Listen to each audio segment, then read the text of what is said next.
La la la la la. Hola, bienvenidos a este nuevo episodio de Ser Mamá y También Mujer. Oigan, de verdad que esto ha sido sensacional, hemos aprendido un montón. Muchísimo.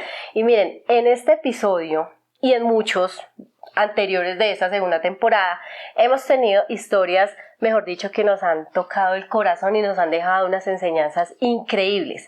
Pero también nos encanta tener invitadas que, aparte de esa historia, sí, de vida también, que nos enseñan un montón, ha permitido también durante su experiencia ir aprendiendo, ir formándose, ir adquiriendo toda esa experiencia para que también pueda hablar desde su experiencia sobre temas que a nosotras y a ustedes, por supuesto, también seguro que les va a interesar.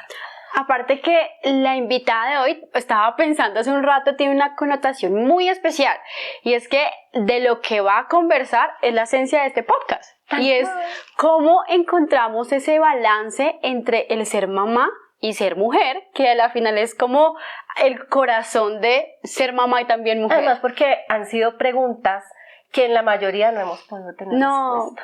¿Por qué será? ¿Por qué será tan difícil encontrar ese equilibrio? Así que, bienvenida, Ángela, bienvenida. Gracias. Muchísimas gracias por aceptar esta invitación.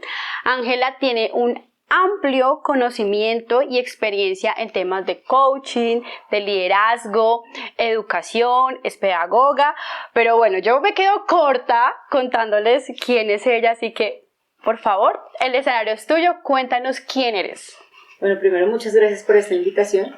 Me alegra mucho estar con ustedes para conversar sobre algo que también me mueve profundamente, que en algún momento me confrontó entre ese ser mamá, además una mamá muy joven, yo hoy soy ya abuela, y luego preguntarme, bueno, ¿y dónde queda Ángela y qué hay para mí?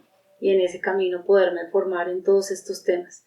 Entonces, pues un poco para contarles la formación desde la cual posiblemente compartiré en algunos momentos sobre algunos puntos en los que ustedes quieran que profundicemos. Les comparto que yo soy educadora artística, normalista superior, con énfasis en educación artística. El arte es una de mis pasiones. Luego me formé como licenciada en pedagogía, un campo que me encanta por la infancia, porque siempre me encantó trabajar con niños, con adolescentes. Ese fue un trabajo para mí muy, muy valioso. Luego empiezo a trabajar en temas de familia durante 12 años y luego pues, me formo para el acompañamiento familiar en la Sabana, y posteriormente hago mi maestría en educación, también en la misma universidad. Debo decirles que todo eso lo hice haciendo mamá, todo eso. Y luego empiezo el doctorado en cultura y educación para América Latina. Me gustó mucho porque es entender mucho de nuestra realidad latinoamericana y de cómo pensamos y de cómo actuamos desde nuestra propia cultura, que pues es distinta por supuesto a la europea o a la norteamericana. Posteriormente hago un máster en coaching, liderazgo y neurociencia con una universidad norteamericana que digamos que me permite empezar a entender eso de la transformación humana, cómo es que se transforma el pensamiento, qué es lo que pasa desde la neurociencia cuando empezamos a construir otras redes neuronales. En el fondo, cuando queremos cambiar, no solo necesitamos decisión, necesitamos método para transformar las redes neuronales. Entonces, digamos que por ahí fue ese estudio. Luego hice un máster en habilidades para ejecutivos con la Universidad de Harvard, y digamos que lo que busca esta formación es entender el liderazgo desde el nivel personal, lo que como mujer también me tocó mucho, porque es que personas somos todos. Claro. Posteriormente me certifiqué como coach internacional de alto nivel. Esto es todo un proceso de acompañamiento donde tienes que demostrar horas de vuelo ante la Federación Internacional de Coaching y haber acompañado a muchas personas en su proceso de transformación. Curiosamente yo nunca lo he buscado, nunca digo que solo trabajo con mujeres, pero hay muchas mujeres que se acercan a buscar estos procesos y que en el fondo quieren recordar quiénes son como personas, como mujeres y desde su ser. Me encanta. Y ahora mismo pues sigo estudiando, estoy haciendo un doctorado en innovación. En medio de todo este proceso hice otras formaciones alternas en programación neurolingüística, me diplomé en enseñanza para la comprensión, en coaching para la resiliencia, en coaching ontológico, y pues hoy desde toda esa experiencia, porque estos temas no solamente los he estudiado, sino los he investigado. Me he dedicado a investigar todo este tema del desarrollo emocional, del desarrollo personal, del liderazgo personal, que no tiene que ver solamente con lo organizacional, sino que tiene que ver con liderar nuestra propia vida. Ese es un poco como el contexto.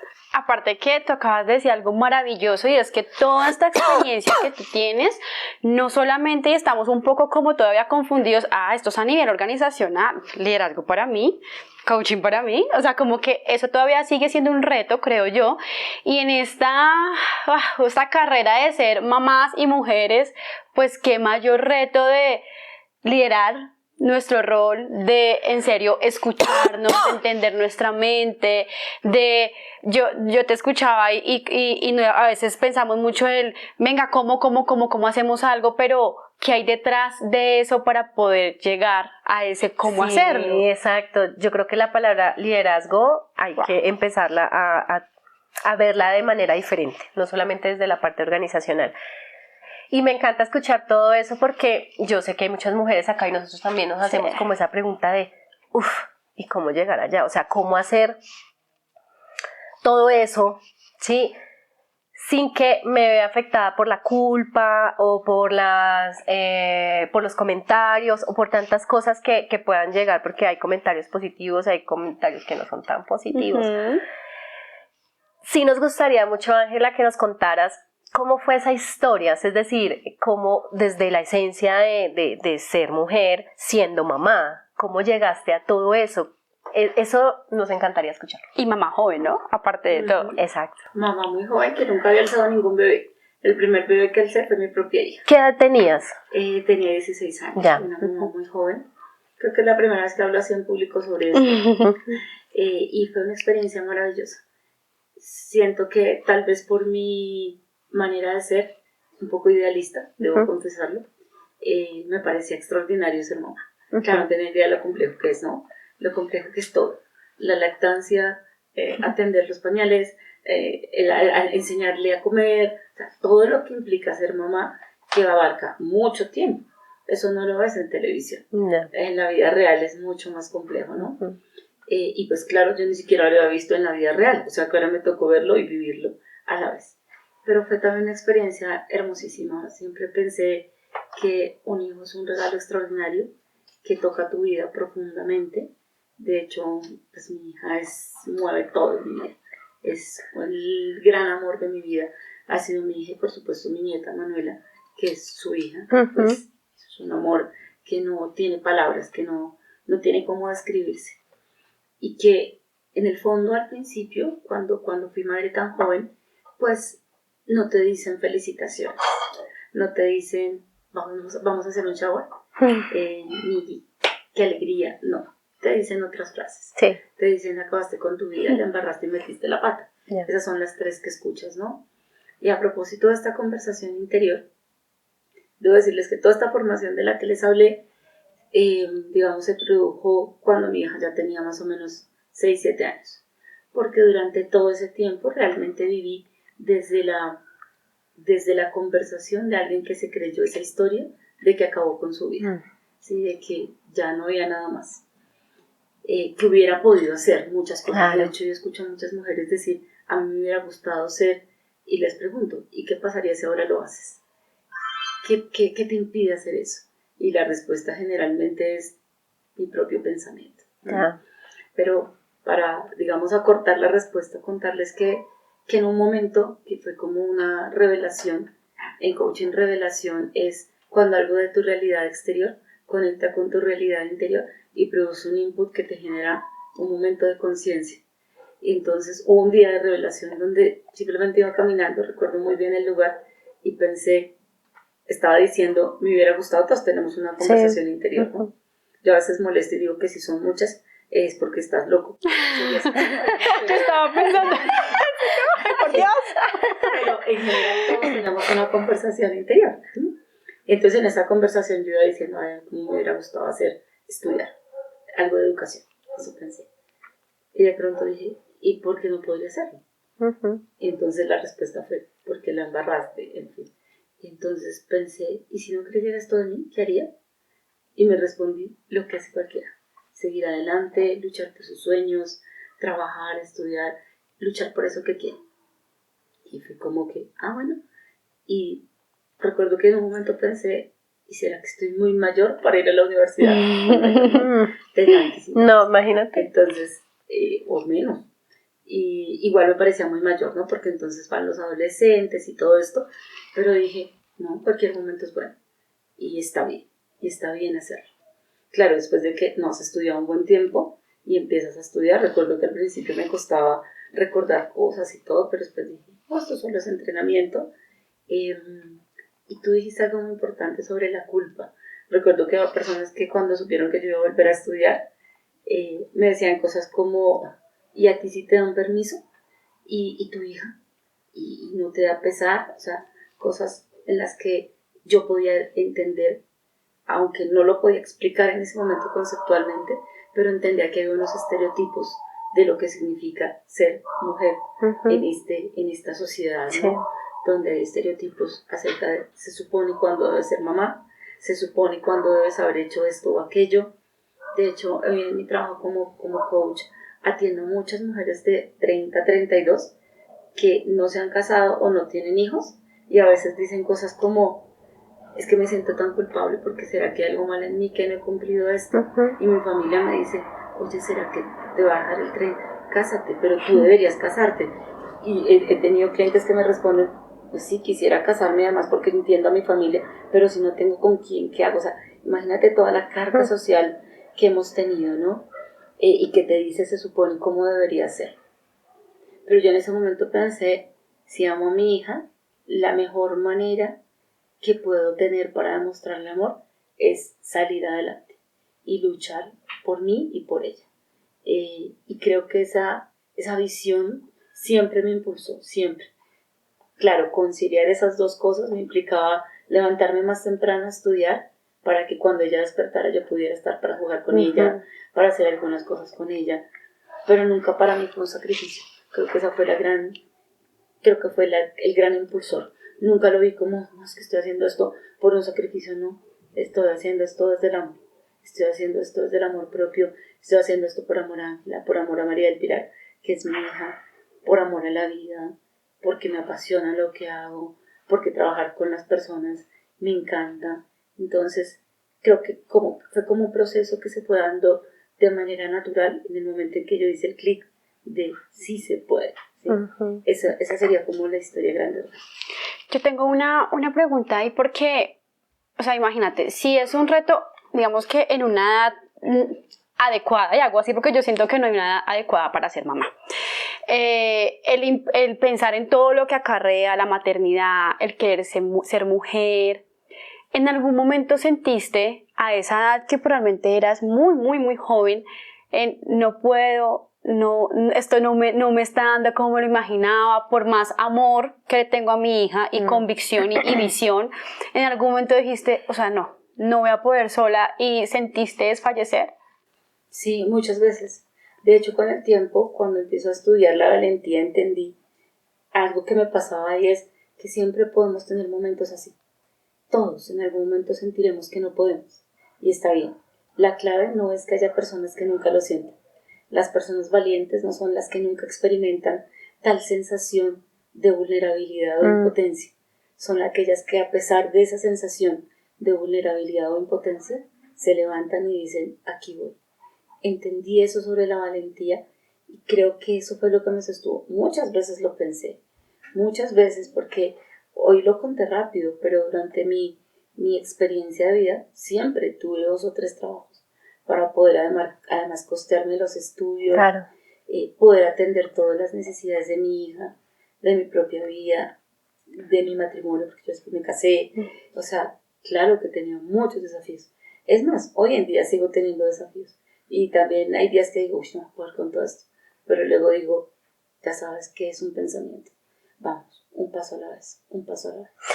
Eso me parece genial porque pues hay muchas mujeres que nos están escuchando que en este momento tienen ese tipo de miedos, temor, y tú hablas algo de la vulnerabilidad que a mí me encanta. Pues yo me encanta una autora que, no sé, de pronto tú la has escuchado, pues, tanto que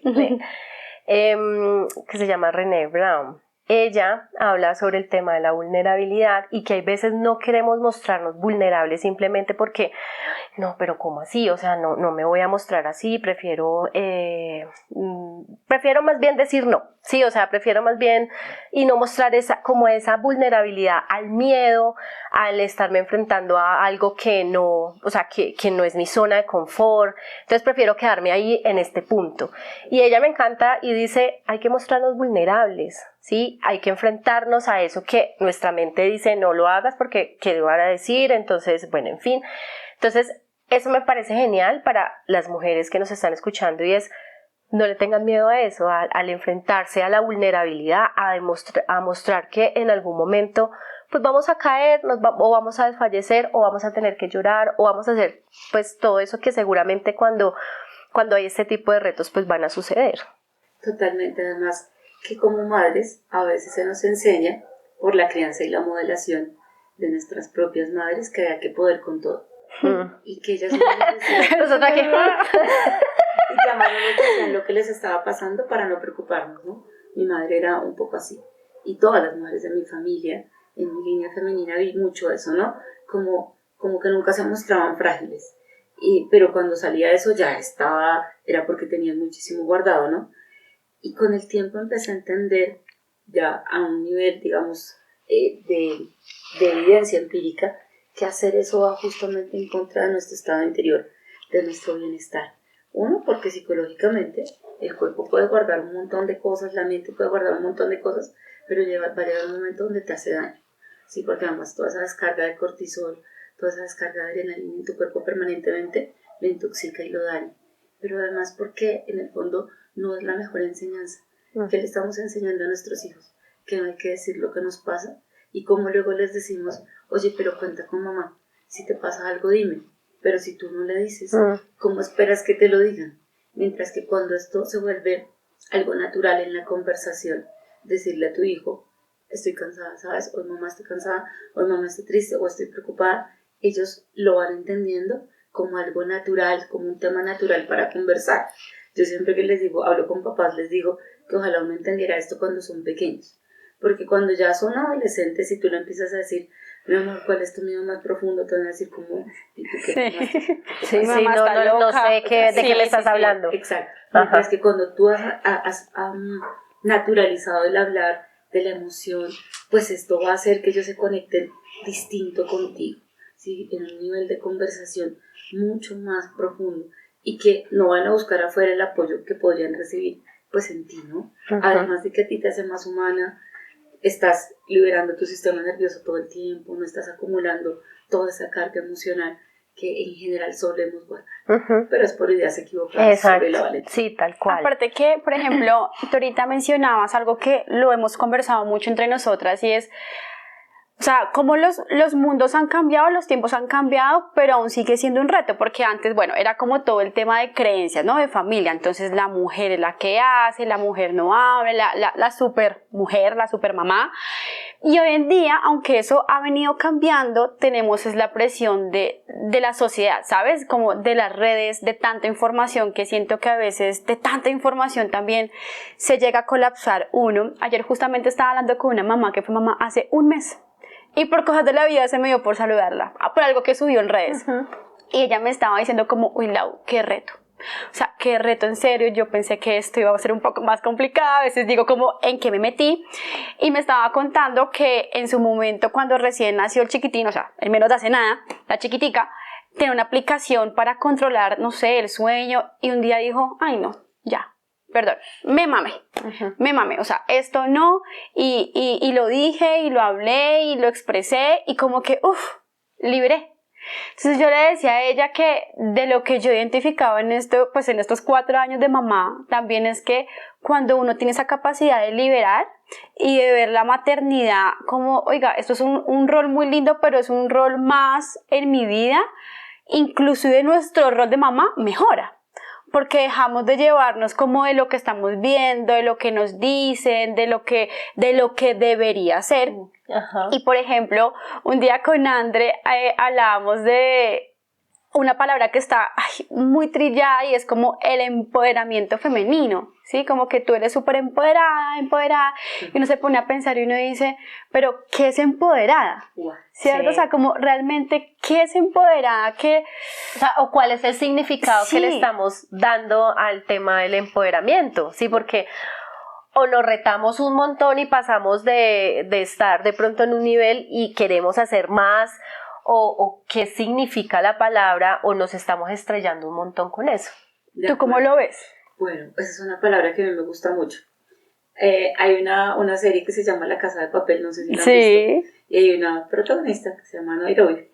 Y hay una escena en la que ella le pide a alguien que se pare frente al espejo, a una chica, y que diga, yo soy la ama del universo, ¿cierto?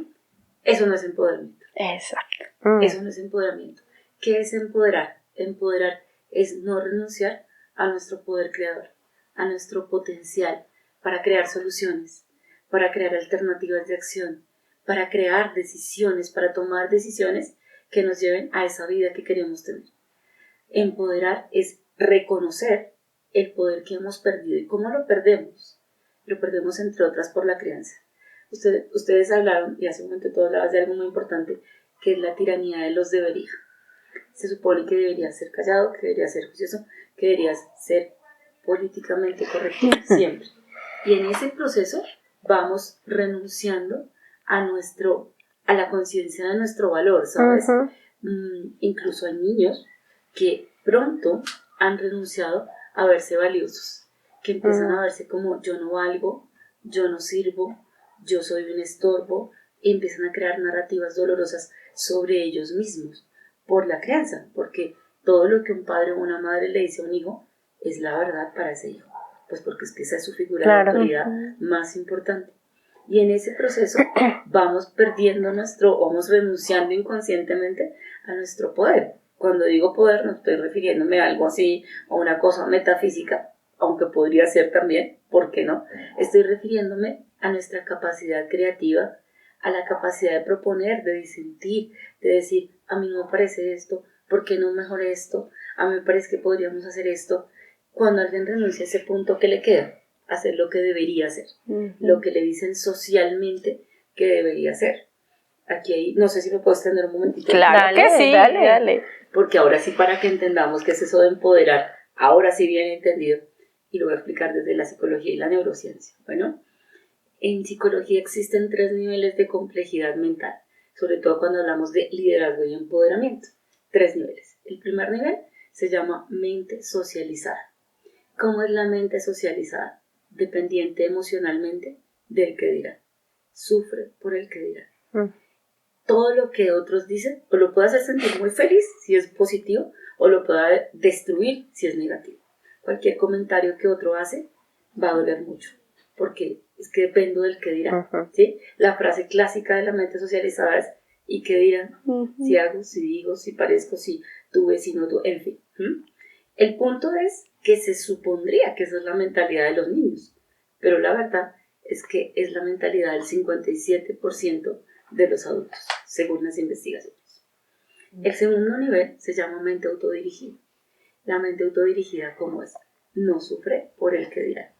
Es autosuficiente. Es decir, es como el opuesto. En la autosuficiencia que hay, no necesito a nadie.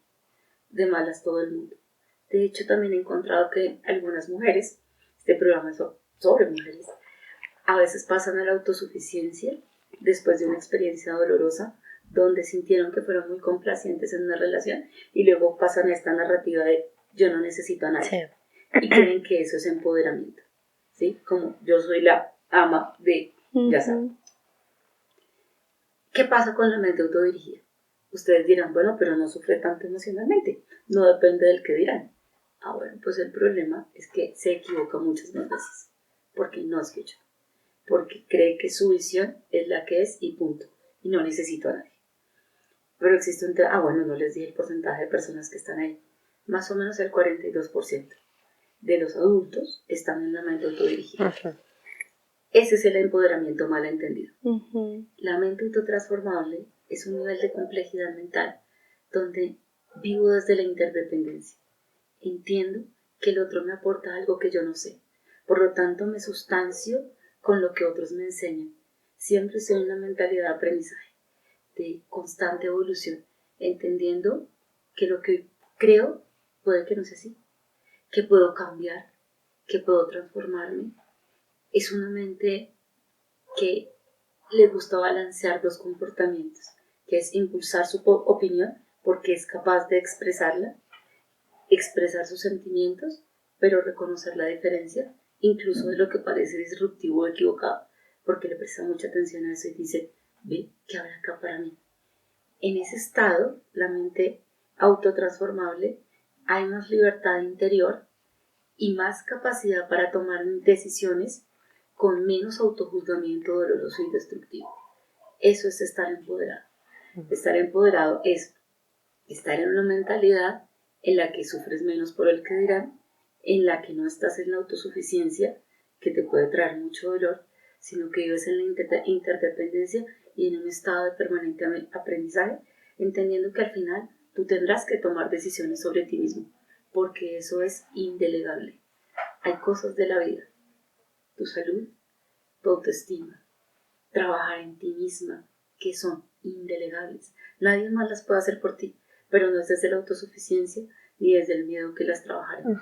Eso es empoderamiento. Qué mensaje, no, y qué enseñanza, porque de este podcast que hemos hablado de tantas cosas que pasan, que vemos, que sentimos, que nos dicen, o sea, que en todo este tema de la esencia, y es que nosotros lo llevamos como esencia precisamente porque sentimos que la perdemos mucho. Sí, o sea, es decir, lo que tú decías, como estás aquí, ese eres tú, pero por todo lo que empezamos a escuchar o el que dirán, ¿sí? Empezamos a perderla. Y ahí es cuando empezamos. Yo siento, y ya ahorita que tú nos estás diciendo que una de las cosas que puede ocasionar también como ese desequilibrio, sí, no sé, ahorita pues tú nos vas a contar más, es que también parte de que perdemos mucho eso, ¿sí? O sea, si yo a mí me gusta ese tipo de cosas, venía haciendo esto, así lo hago yo, como, pues porque hace parte de mi esencia, y empiezan como, pero es que usted no puede hacer eso, eres mamá, pilas, no sé qué, entonces yo me voy yendo como por esa parte del que dirán, de la dependencia a eso que tú nos estabas comentando, y eso pues agrava más la situación. O el contrario, tú puedes, cómo te va a quedar grande. En mi caso, por ejemplo, cuando me separé, no te va a quedar nada grande, dale, vas a demostrar mucho. Y yo, sí puedo, tú no necesitas a nadie. Y yo te estaba escuchando y estaba pensando en dónde estaba ubicada hoy. Pero hace 6 meses que me separé, yo estaba ubicada en el yo puedo, ¿sí? Y la capa encima y no hay dolor. Y haga podcast, trabaje, no pasó nada, mi otro proyecto, sigo adelante. Si la gente me dice tú puedes, entonces tú puedes. Cuando me di cuenta que no podía, y cuando me di cuenta de eso, del no poder, no me hacía menos persona, ni el no poder porque no me creyera capaz, sino fue cuando dije, venga, espere, ¿qué lección me está trayendo todo esto? Y justamente en el episodio, un episodio que grabamos, yo les decía a ellos, para mí el después de mi separación ha sido un proceso de entender muchas cosas que en su momento no lo hice, estaba así.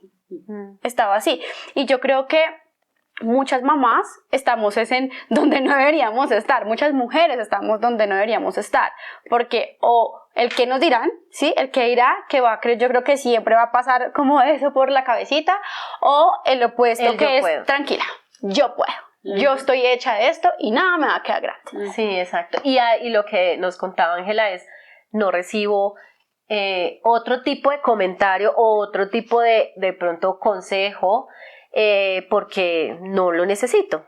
Y así es como yo creo que muchas de nosotras y que somos mamás lo estamos viviendo en carne propia. Y yo, por ejemplo, a mí pues me gustaría mucho preguntarte, en esa historia de vida que tienes, ¿en algún momento sentiste como esa sensación de el yo puedo o el no puedo?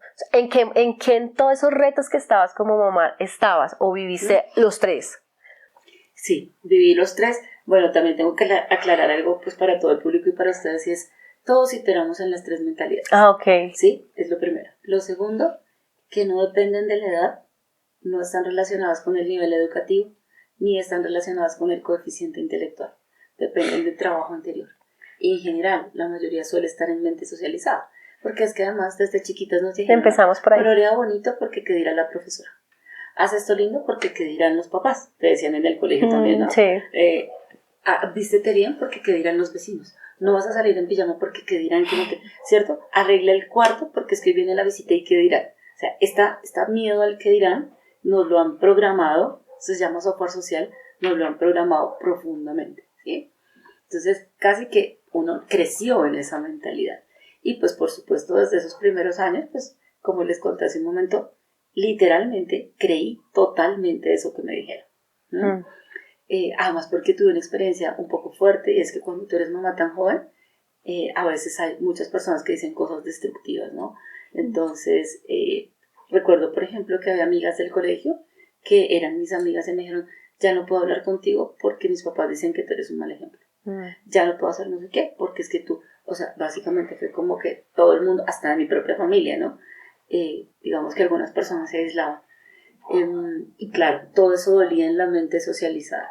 Y claro, que fui a la autosuficiencia, lo que tú acabaste de narrar es exactamente así como pasa, porque la sociedad te da mensajes y es que no los cuestionamos, los volvemos verdades. Entonces el primero que te dan es, tú puedes con todo, dale que tú eres una berraca y no se te permite como ser vulnerable, o sea, tú tienes que poder, y cuidado lloras, ¿no? O sea, no, levántate y tú eres una guerrera y tú puedes con todo. Pero también ahí, y con el tiempo entendí esto de la autosuficiencia como algo donde te quedas muy solo, ¿sabes? Y a veces te quedas solo porque tú mismo cierras la puerta, porque tú mismo dices yo no necesito a nadie, ¿sí? Que le pasa a muchas mujeres.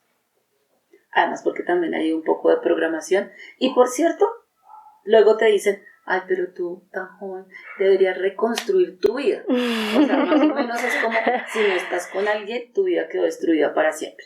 En el estudio de creencias limitantes, no entraré allí, pero existe un top 10 de creencias irracionales que son las que generan más dolor, según las investigaciones. Una de ellas, tengo que encontrar en mi vida a alguien que me ame, porque de lo contrario mi vida estará muy triste y vacía. Y otra de las muy fuertes es, si terminas una relación, tu vida quedó destruida para siempre. Y esas creencias generan mucho dolor, especialmente en la mujer.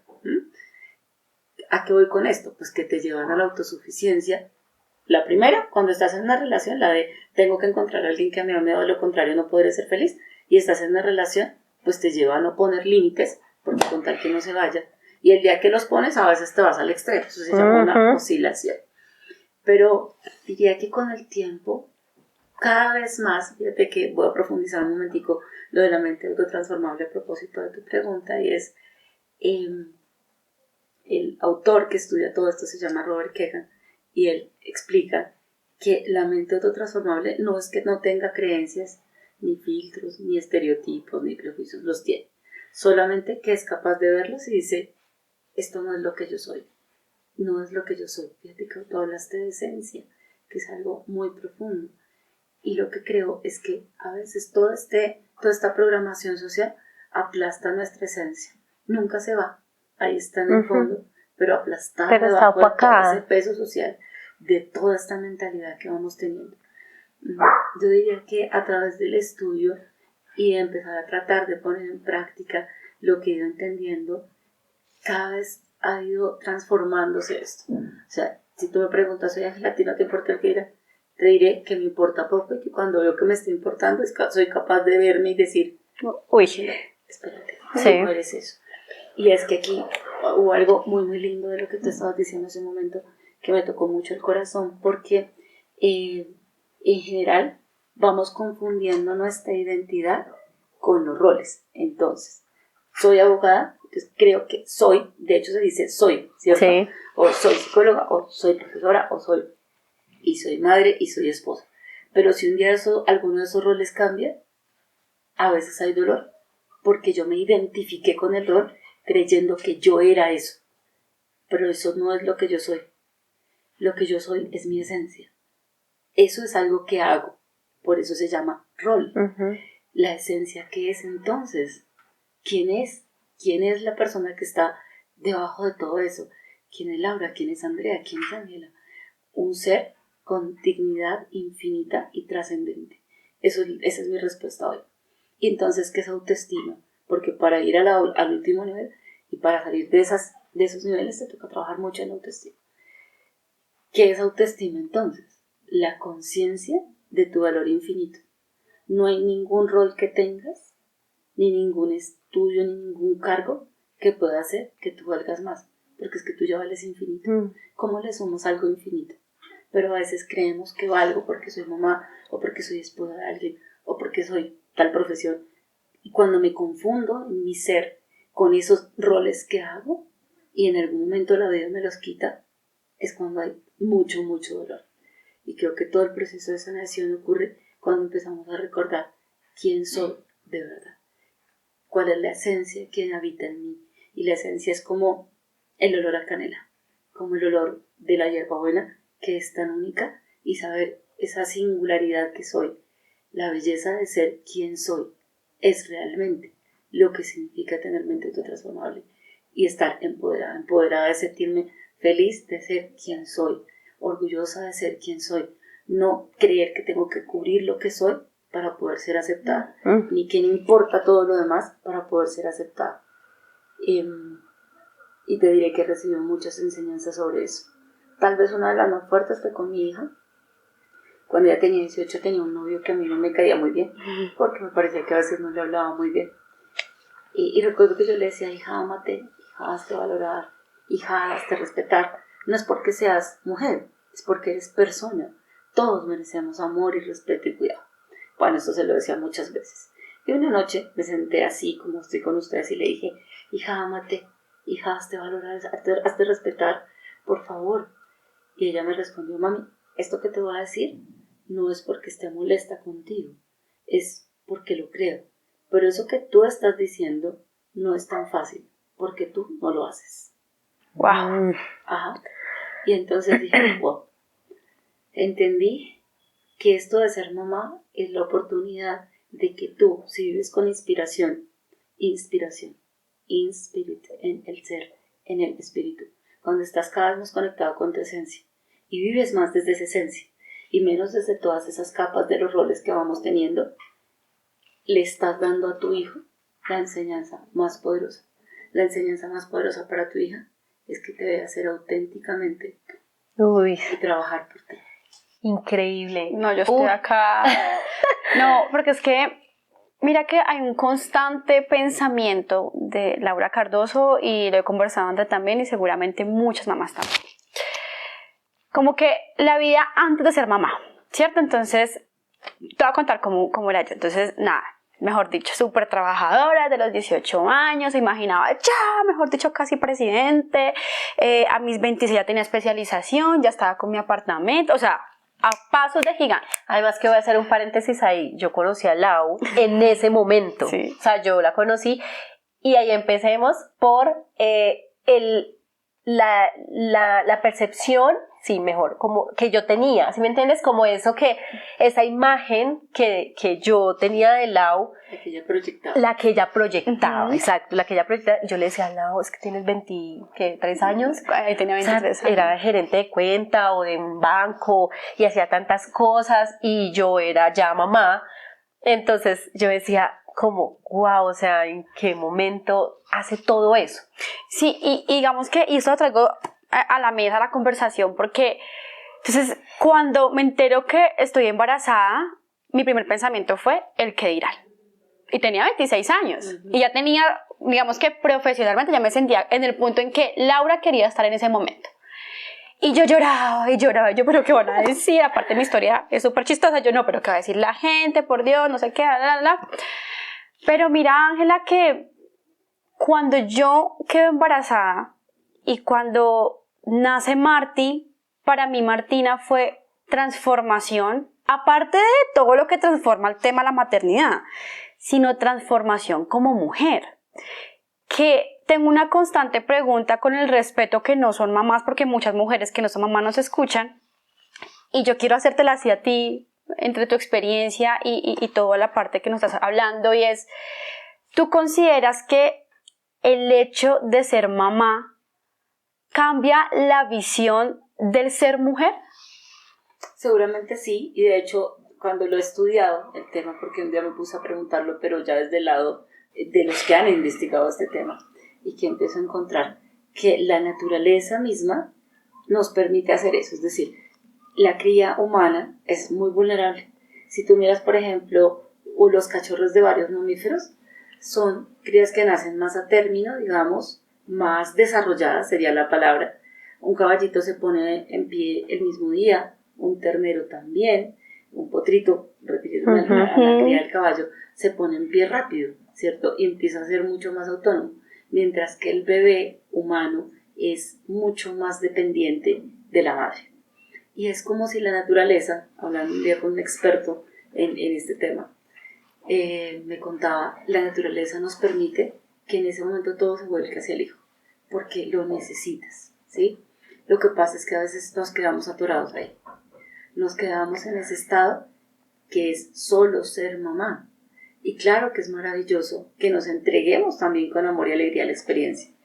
No tendría por qué cambiar el ser mujer, podríamos equilibrarlo, pero también un poco toda la carga emocional que eso trae, todo lo que se espera de ti, las expectativas sociales, si lo estabas esperando o no, cómo fue todo el tema del embarazo, va a influir en cómo vives también tu rol de mujer. Yo creo que hoy, gracias incluso a programas como este y a experiencias como esta, ya se ha ido equilibrando y se ha ido entendiendo que sigues siendo mujer, ¿sí? Diría algo más, que sigues siendo persona, con toda la grandeza de esa palabra.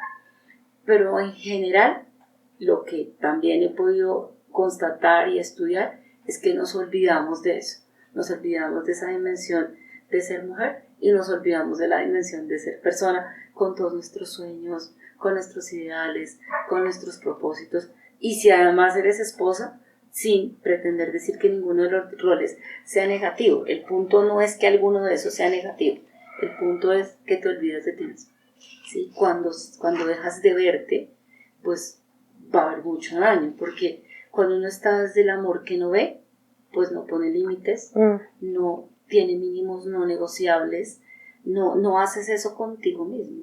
Es como si dejaras de maternarte. En el campo de la psicología transpersonal estudiamos un componente que es el maternarse a sí mismo. Y por ejemplo, con las mujeres que han olvidado esa esencia, que la han aplastado debajo de todos esos roles sociales, a veces nos toca hacer un trabajo que es empezar a maternarte a ti misma. ¿Y qué es maternarte a ti misma? Es tratarte con el mismo amor, cuidado, que tratas a tu hijo. Con ese mismo amor que tratas a Martina, con esa delicadeza que la acompañas en su error, acompañarte a ti, con esa sensación de que ahí hay potencial, porque tú a tu hijo lo ves con potencial, y cuando lo miras lo ves como el ser más hermoso del mundo. El que va a ser, mejor dicho, grandioso. Exacto, y es empezar a verte hacia ti, es preguntarte cómo yo me veo a mí misma, me veo así, con amor y potencial, que no es lo que nos pasa a la mayoría. Sí, nos empezamos a ver de maneras muy, muy negativas y autodestructivas. Sí. Hay algo, Ángela, que pasa mucho, y es que existe mucho la culpa. Y nosotras hemos estado como en los extremos de los extremos, ¿sí? En mi caso, por ejemplo, y ya todos como que ya conocen mi historia, todos, de hecho, yo creo que parte de esa historia es por lo que estoy acá en este programa también. Y es que cuando fui mamá, yo seguía siendo mujer, no sé, o sea, como que seguí siendo lo que soy, pero el tema de ser mamá, entregada, estar ahí con ella 100%, eso no lo vivía yo, sí, o sea, yo estaba trabajando, yo me veía, mejor dicho, en lo más alto, salía, compartía, sí, estaba como siguiendo mi vida, sí, y nace Tommy hace 4 años. Y Tommy me cambió absolutamente todo. todo. Entonces, y en ese momento cuando nace Tommy, es cuando empecé a sentir la culpa, ¿sí? Como, ay, pero no estuve con Vicky, tanto que dejé a Vicky, o sea, como que había un extremo, si no, yo no sentía ningún equilibrio, porque después pasé con Tommy y dije, no, yo me voy a encargar de mis hijos, voy a estar con ellos 100%, sí, renuncié de hecho a mi trabajo, entonces dije, voy a hacer otras cosas, pero me voy a dedicar a ellos, pero también tengo culpa, ¿sí me entiendes? O sea, como que también existe culpa de, pero ¿por qué no seguí trabajando? Porque además todo el mundo empezó a decirme, pero ¿cómo te sales de esa gran empresa? Allá te iban a dar absolutamente todo, ibas a llegar a hacer no sé qué, bueno, en fin, ¿y cómo te sales? Entonces yo, ay, sí, no, pero ¿por qué me salí? Y luego, no, pero es que estoy acá, pero es que mira que estuve con Vicky y con Vicky no estuve, mejor dicho, un rollo de culpa, pero entre ambos extremos, ¿sí me entiendes? O sea, como que yo decía, pero ¿por qué? ¿Por qué no lograr como ese equilibrio, ¿sí? Y dejar la culpa a un lado, ¿sí? O sea, como que, o está la que sale a trabajar 100% y llega a la casa súper cansada porque, pues obviamente es un horario, pero también está la mamá que está en casa dedicada a sus hijos, pero también es súper difícil y también siente culpa. ¿Por qué existe eso? Bueno, hay una psicóloga chilena que a mí me gusta mucho que se llama Pilar Sordo y que ha investigado bastante el tema de la culpa. Ha encontrado que en América Latina hay un factor cultural importante sobre eso. Incluso hay personas que se sienten culpables por estar bien, ¿sabías? Es que como que estoy bien, ¿cuánto tiempo irá a durar eso? ¿Sí? Y empezamos a tener miedo de estar bien. Como este estado de bienestar, ¿cuánto me durará, no? En parte tiene que ver con una programación cultural que nos lleva a la negatividad gratuita. ¿Sí? Entonces, la negatividad gratuita siempre estás buscando un pero en cualquier estado de bienestar. ¿Sí? Es parte de nuestra cultura, incluso hasta ciertos mitos, creencias populares nos llevan a eso, ¿no? Que no pases por debajo de esta escalera porque no sé qué te va a pasar, que se te regala la sal, no sé qué te va a pasar. Tenemos un montón de creencias. No sé ustedes, pero a mí me dijeron como no te rías mucho porque luego vas a llorar. Sí, ¿no? Sí, ay, sí, horrible. Mucho, sí. Vas a llorar. Y yo que me la paso llorando. Ay, no, menos mal no creo. No salía. Pero en general aprendimos eso, aprendimos que a sentirnos culpables. ¿Sí? Es un aprendizaje el sentirse culpable. Segundo, nunca le vas a dar gusto a todo el mundo.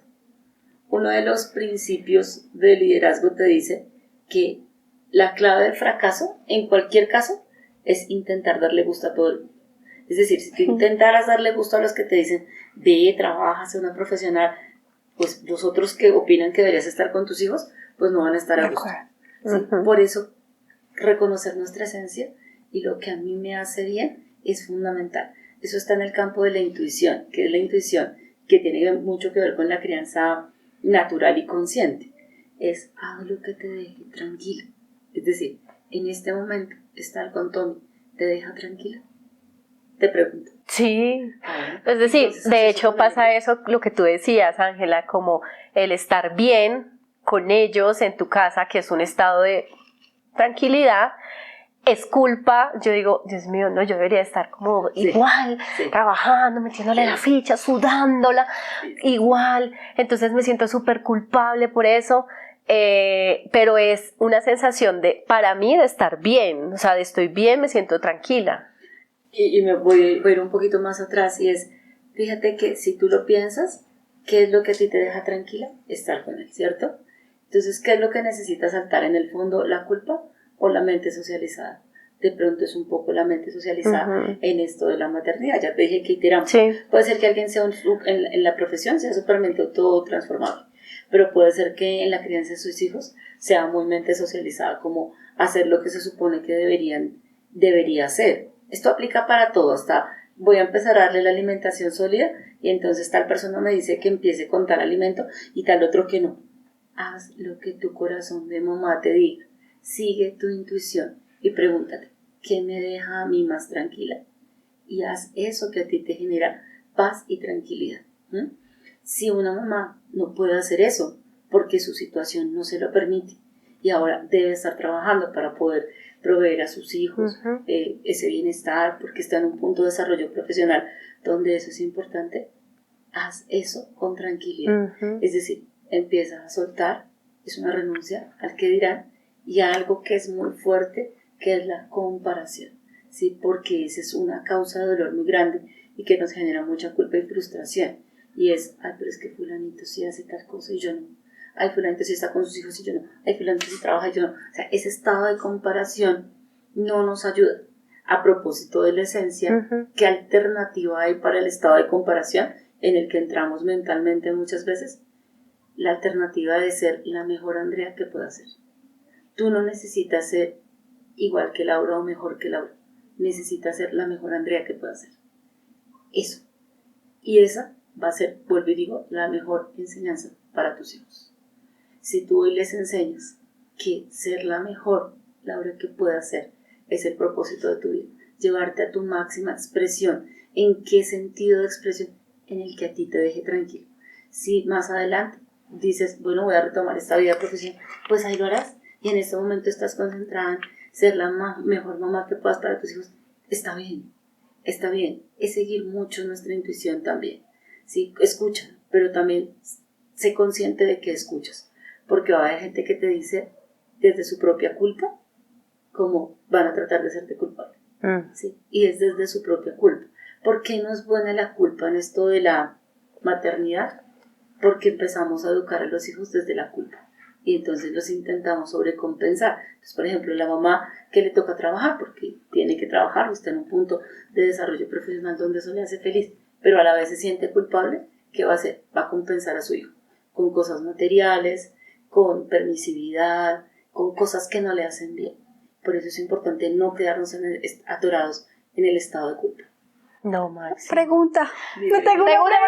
No, es que en serio, esto es terapia para nosotras también, porque vivimos en una constante búsqueda como de esas respuestas. Y yo escuchaba a André y Laura hace el caso opuesto. Y yo decía, bueno, ¿y si yo me pregunto eso que Ángela está diciendo, pero no logro encontrar esa respuesta? ¿Qué herramientas hay? Porque mira, Ángela, que en mi caso, yo trabajo desde la casa. Y Martina estudia hasta las 4, 4:30. Estos días me ha tocado, Natalia, me la tienes hasta las 5:30 de la tarde. Y llega ella, y ella con 4 años es, mami, ¿estás cansada? Y yo, ay, sí, mi amor, estoy cansada, estoy... Mami, apaga el computador, no trabajes más. Ya, dame un segundito, mi amor. Y como que choqueo y yo, oiga, esta niña me está diciendo que en su forma, que pare. Y yo no paro porque también tengo como... No sé si es el gusto, si es el hecho de la responsabilidad, o sea, como que eso sí es algo muy personal de Laura, no ha logrado como desconectarse a que, oiga, ya llegó la hora, desconéctate y está con tu hija. Y yo le decía a André que ya que con Marte he tenido últimamente unos llamados horribles, pero para ser sincera no he como entendido ese llamado y es como, mami, ¿no quieres jugar conmigo? Entonces, en esos momentos yo digo, ok, y como que hago la autoevaluación, pero después como que ¡fum!, se me olvida. Y puede que no sea solamente yo, puede que muchas mamás también estén así. ¿Qué hacer, Ángela? ¿Qué herramientas de pronto más a la pregunta de uno, el nivel de conciencia, podría recomendarnos para llegar a ese entendimiento de qué es lo que realmente te hace sentir tranquila? Es una muy buena pregunta. Fíjate que tiene que ver, entre otras, con la creencia de que el tiempo es oro. Pero el tiempo no es oro, el tiempo es vida. Hoy, desde la experiencia de madre de María del Pilar a sus 30 años, te puedo decir que hay momentos que nunca más van a volver. Que va a haber un momento donde no te diga mami para, porque sencillamente ya estará en su mundo de adolescente. Que no te va a volver a decir, me lees este cuento otra vez, el que tú le dices, pero ya te lo leí. Pero tú va a llegar un punto en que añoras que te diga, mami, ¿me lees otra vez este cuento? Te diría que cada momento de la vida es un regalo y que cada momento que se va no regresa. Que sin ir a la culpa, sino desde la conciencia del regalo que significa el momento presente, y este momento presente con tu hija no va a volver. Cada momento presente se va y cada día que pasa ya se acerca a otra edad. No te lo pierdas. Te diría que desde el amor y entendiendo cuando puedas. A veces no puedes parar porque en verdad tienes que entregar un informe, un trabajo, pero cuando puedas, hazlo y piensa que ese momento que ella dijo, para y juega conmigo, te imaginas que estás 20 años más adelante o 25 y que ya la estás viendo adulta, haciendo su propia vida, viviendo su propia familia, viviendo su propia profesión y que a veces tú la vas a llamar y le vas a decir, Martí, vienes que para que vayamos a tomar un café, mami, no puedo ver. Entonces, no te lo pierdas, te diría que abraces con el corazón cada momento presente, sabiendo que el tiempo no es oro, el tiempo es vida, eso te diría. Y que a veces perseguimos todo esto porque queremos encontrar el sentido de la vida y pensamos que el sentido de la vida o el propósito es algo que hacemos. Es como, ya hago esto, entonces ya encontré el propósito o el sentido de mi vida. Pero el sentido de la vida no es algo que hacemos, es cómo nos sentimos con lo que hacemos. Incluso hay personas que en esa búsqueda del sentido lo confunden con el hacer. Entonces nos volvemos esclavos del hacer. Pero ¿qué es el sentido? ¿Cómo me siento con la vida? La invitación de los que han investigado este tema, que me parece preciosa, es entrégate con amor a cada momento que la vida te pone. Si la vida en un momento te está poniendo a tu hija, que te dice, mami, ven, juega conmigo, entrégate con amor a eso. Si estamos haciendo este podcast, entrégate con amor a esto. Si más tarde vas a preparar un almuerzo delicioso, entrégate con amor a eso.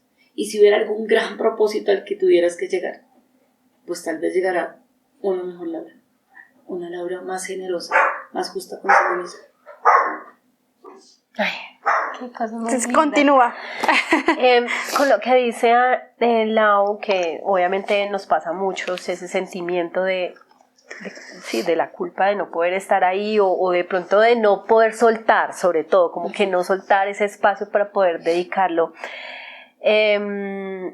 Hay momentos o hay señales, porque nosotras hablamos mucho del equilibrio. ¿Qué es el equilibrio? O sea, cómo lograr ese, no sé si balance, porque creo que en algún momento nos dijeron Si es que no balance, sabemos si equilibrio o balance. si es balance o es equilibrio, del que hablamos mucho, sí, como listo, eres mamá, pero no te puedes sentir culpable porque eres mamá y no te puedes dedicar 100%, pero también es mujer, pero entonces no te, digamos que la balanza como que todavía aún no se logra. ¿Cómo saber o entender que, no sé, si hay un desequilibrio extremo o esas sensaciones que estamos sintiendo, todo eso que nos pasa por la cabeza del no lograr eso que queremos, que le llamamos equilibrio? ¿Cómo lograrlo? ¿Cómo escucharlo? ¿Cómo identificarlo para podernos sentirnos así? Aparte que uno del día a día y del corre-corre en el que vive, y bueno, creo que yo vivo en un corre-corre tremendo, crees estar en equilibrio. Crees decir, bueno, tengo mis proyectos, check. Estoy con mi hija X tiempo, check.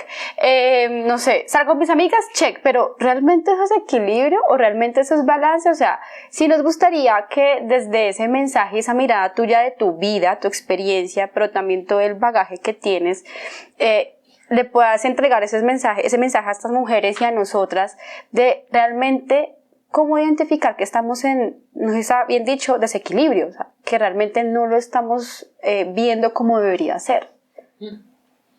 Es una pregunta muy profunda, estaba pensando como en muchas líneas de respuesta porque es que hay cosas que son duales. Es decir, para que exista la noche es porque existe el día. Si existe la alegría es porque existe la tristeza. Y tengo un elemento con el cual comparar y poder decir, esto es de noche y esto es de día. ¿Qué intento decir? La dualidad hace parte de la experiencia humana. El que estemos en desequilibrio no necesariamente es malo. Lo que pasa es que tenemos una narrativa negativa sobre eso. ¿Y qué es desequilibrio en el fondo?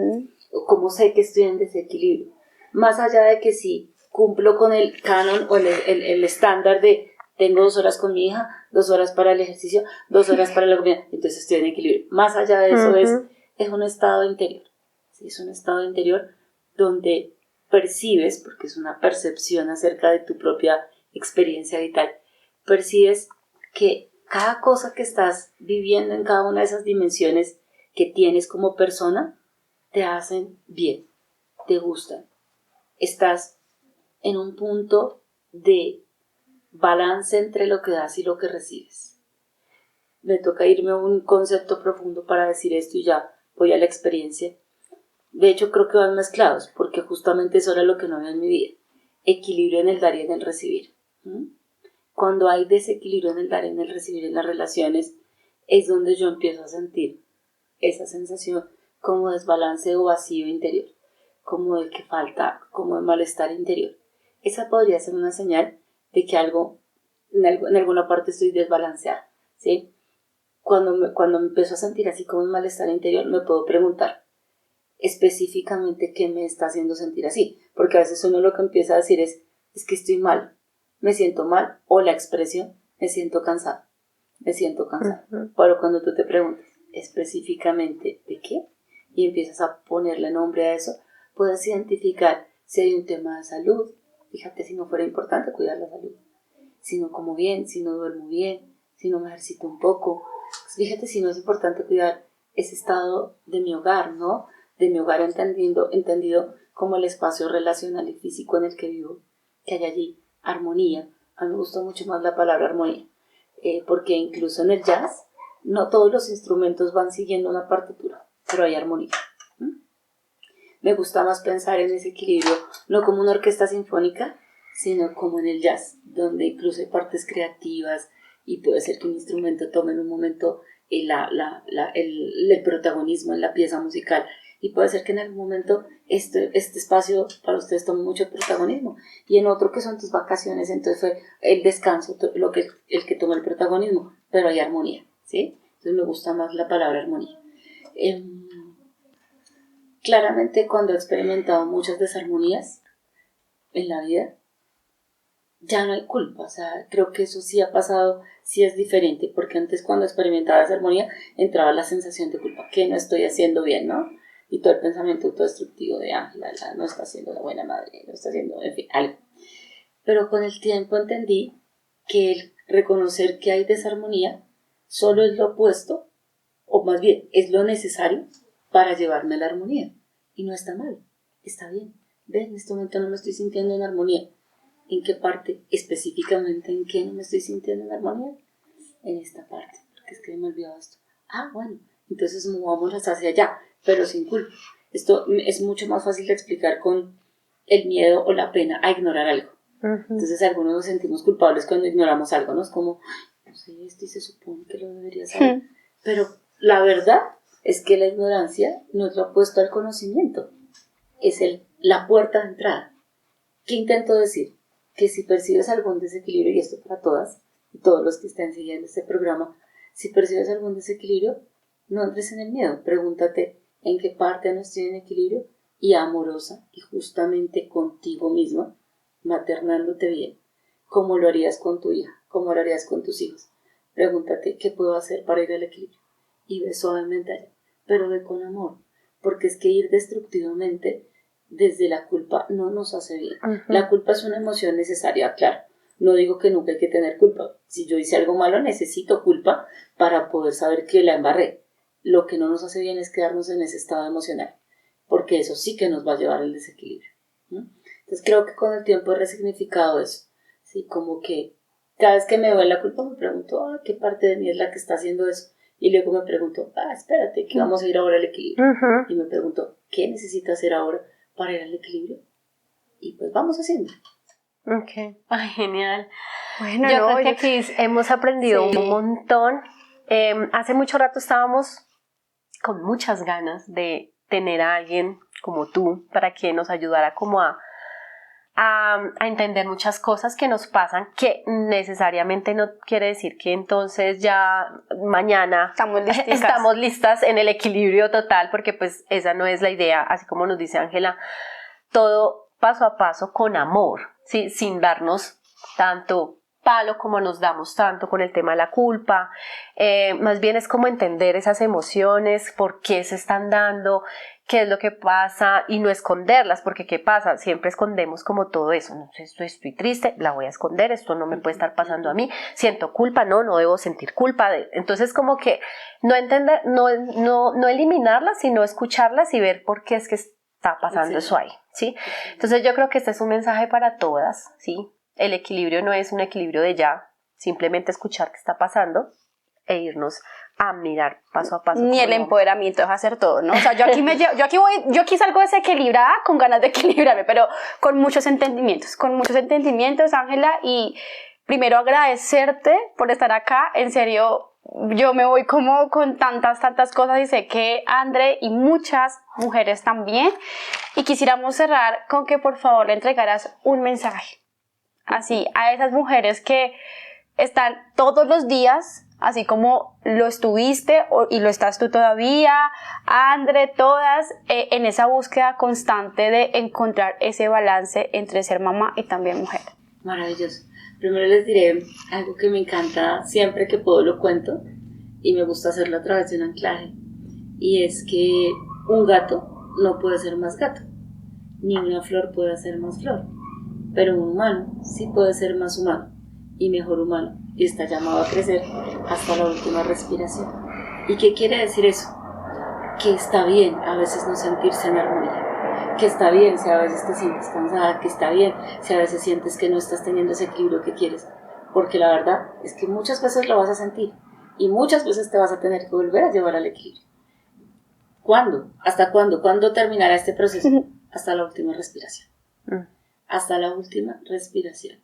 Y que en ese proceso lo que irás es descubriendo tu potencial, empezando a amarte cada vez más de una manera muy profunda. A veces cuando empezamos a amarnos, y sobre todo cuando no nos amábamos, lo primero que hacemos es como empezar a cuidarnos físicamente, ¿no? Con el tiempo eso va trascendiendo a aprender a poner límites, que es algo que necesitamos hacer cuando no nos amamos y nos toca aprender a hacerlo. Pero en el proceso llega un punto más elevado y es empezar a ser consciente de toda la grandeza que hay en ti, ¿sí? De todo el potencial que hay en ti, del valor infinito que tú tienes por ser tú, de la no necesidad de ser como otro, o tan bueno como otro, o tener la vida que parece extraordinaria que otros tienen. Chicas, todo lo que la gente publica tiene filtros, por eso todas se ven tan perfectas en las redes sociales. No crean que todo es así de perfecto. Así es. La verdad es que la vida es imperfecta, pero precisamente por eso es tan hermosa. Si fuera todo como un guión, pero no es un guión. La vida no es un guión, y es maravilloso que no lo sea, porque empoderarnos es tomar el protagonismo para escribir cada día nuestro guión. Eso les diría a todas las mujeres que nos estén viendo. ¡Ay, qué lindo! Muchas gracias. Gracias, muchísimas gracias. Sí. Gracias a ustedes por estar acá. En serio que esto es con muchísimo amor, así que aquí las esperamos en nuestro próximo episodio. Muchas gracias. Chao. Gracias, Ángela. La la la la la. Así termina este episodio. Espera el próximo. Mientras tanto, suscríbanse, síganos en redes sociales, comenten y compartan para que unidas aprendamos más de este mundo de ser mamá y también mujer.